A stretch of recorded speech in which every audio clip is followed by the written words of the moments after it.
pasti selamatlah dan bukan teka-teki.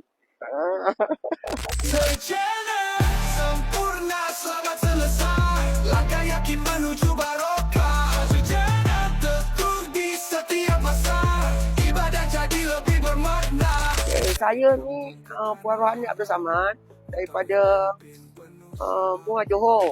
Ini adalah pengalaman pertama saya dengan Sejana. Walaupun saya sudah masuk ni 2 kali lah saya pergi. Tapi dengan Sejana ni orang kata duduk tak ramai tapi kita anggap macam adik-beradik lah. Layanan pun bagus, mantap. Sejana tu memang orang kata dia dah terkenal lah orang kata kan.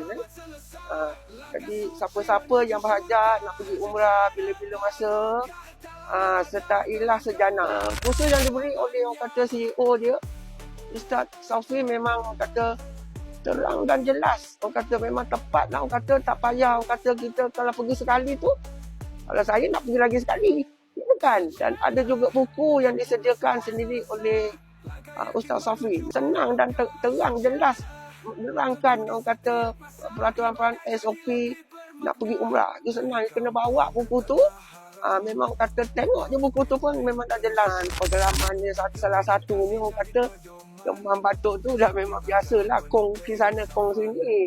Tapi layanan yang dibagi oleh mereka memang baguslah. Sentiasa senang dihubungi. Kita sana bertanya khabar tentang kita macam mana kan. Jadi saya tak ada masalah dengan dia. Saya seru pada siapa-siapa jemaah-jemaah yang belum lagi pergi menunaikan umrah. Pada ambillah, pergilah bersama dengan Sejana. Memang baguslah, selamat dan selesa orang kata.